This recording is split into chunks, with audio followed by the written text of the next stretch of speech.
క్రీస్తునందు ప్రేమైన సహోదరి సహోదరులకు యేసుక్రీస్తు నామములో శుభములు. దేవుని యొక్క మహిమ మీ మీద ప్రకాశించును గాక. ఈరోజు దేవుడు మనకిచ్చిన మాట యోహాను సువార్త 8వ అధ్యాయము 15వ వచనం. మీరు శరీరమును బట్టి తీర్పు తీర్చున్నారు, నేను ఎవరికి తీర్పు తీర్చును. ఈ మాటలు యోహాను సువార్తలో యేసు ప్రభువు గారు చెప్తున్నట్టు మనం చూడగలం. యోహాను సువార్త 8వ అధ్యాయం 1వ వచనంలో ఆయన తెల్లవారుజామునే దేవాలయంలో నుండి వస్తున్నప్పుడు ఆయన యొద్దకు ఒక పాపంలో పట్టబడిన స్త్రీని తీసుకొచ్చినట్లుగా మనము చూడగలమన్నమాట. ఆ స్త్రీని ఆ యేసు ప్రభువారు అంటే ఎలాగ సేవ్ చేశారో మనకందరికీ తెలుసనమాట. అందుకు యూదులు వాళ్ళందరూ కూడా యేసయ్య మీద పగబట్టి ఏం చేస్తున్నారంటే నువ్వు తీర్పు తీరుస్తున్నావు అనేటట్టుగా మాట్లాడుతూ వచ్చినప్పుడు యేసు ప్రభువారు ఇక్కడ తెలియజేస్తున్నారు కదా, మీరు శరీరమును బట్టి తీర్పు తీర్చుచున్నారు. అంటే శరీరమును ఆస్పదం చేసుకొని బయట కనబడుతున్న దాన్ని బట్టి, అంటే మనం ఏదైతే చూస్తున్నామో కొన్నిసార్లు అది నిజం కాకపోవచ్చు అనమాట. అంటే అక్కడ జరుగుతున్న దాన్ని బట్టి మనము తీర్పు తీర్చేస్తూ ఉంటాం అనమాట. కానీ ఇక్కడ యేసయ్య అంటున్నారు కదా, మీరు శరీరమును బట్టి తీర్పు తీరుస్తున్నారు.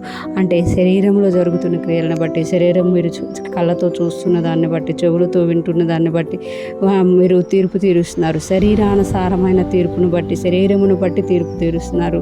నేను ఎవరికి తీర్పు తీర్చను, అంటే నేను ఎవరికి తీర్పు తీర్చేవాడిని కాదు అని ఇక్కడ యేసయ్య తెలియజేస్తున్నమాట. ఎక్కువగా యోహాను సువార్తలో మనం చూస్తే నేను తీర్పు తీర్చడానికి రాలేదు, నా తండ్రి నాకు ఏ పని మీద పంపించారో ఆ పని మీద నేను వచ్చానని యేసయ్య చెప్తున్నట్టుగా మనం చూడగలుగుతాం. మత్తయి సువార్తలో కూడా ఆయన అంటారు కదా, ఒకరు మీరు తీర్పు తీర్చుకుడి, అప్పుడు మీ గురించి తీర్పు తీర్చబడదు. మీలో ఉన్న దూలాలను చూడకుండా ఎదుటి వారు కంటిలో ఉన్న నలుసును మనం ఎక్కువగా చూసి దాన్ని బట్టి తీర్పు తీరుస్తూ ఉంటాం అన్నమాట.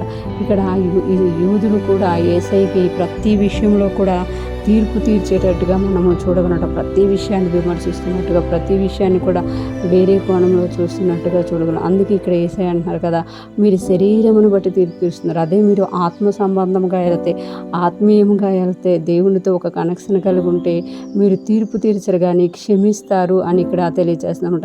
క్షమించడము అనేది దేవుని గుణం అనమాట. తీర్పు తీర్చడము అనేది సాతాను గుణం అనమాట. ఎప్పుడైతే మనం ఇతరులను చూసి వారు ఇలా ఉన్నారు అలాగ ఉన్నారని తీర్పు తీరుస్తున్నామో, ఆ తీర్పు తీర్చేదంతా కూడా అపవాది సంబంధంగా అయినదిగా మనం ఇక్కడ చూడగలం. ఎప్పుడైతే మనం క్షమిస్తున్నామో, యేసయ్య మనల్ని క్షమించినట్టు మనము క్షమిస్తున్నామో, అప్పుడు మనము దేవుని యొక్క కృపను, దేవునితో కనెక్షన్ కలిగి ఉన్న వారిగా మనము చూడగలం. అందుకే ఇక్కడ యేసయ్య అంటున్నారు కదా, నేను ఎవరికి తీర్పు తీర్చను, నేను ఎవరికి కూడా తీర్పు తీర్చను కానీ నా తండ్రి తీర్పు తీరుస్తారు అని ఇక్కడ తండ్రికి ఆయన ప్రాధాన్యత ఇస్తున్నట్టుగా మనం చూడగలం. ఈరోజు ఫ్రెష్ మనం వింటున్న ప్రతి ఒక్కరూ జ్ఞాపకం చేసుకోవాలి, మనము ఇతరుల్ని తీర్పు తీర్చేవారుగా ఉన్నామా, మనము క్షమించబడ్డాం కనుక ఇతరుల్ని క్షమించేవారుగా ఉన్నామా అనేది మనము చూసుకుంటాం. ఎప్పుడైతే మనం ఇతరుల్ని క్షమిస్తూ ఉంటామో మనము దేవుని చేత క్షమించబడ్డాము అనే దానికి గుర్తుగా ఉంటుంది. మనం తీర్పు తీరుస్తున్నాము అని అంటే మనం ఇంకా క్షమించబడలేదు అనేది మనము జ్ఞాపకం చేసుకుంటాం. ఈరోజు ఫ్రెష్ మనం వింటున్న ప్రతి ఒక్కరం కూడా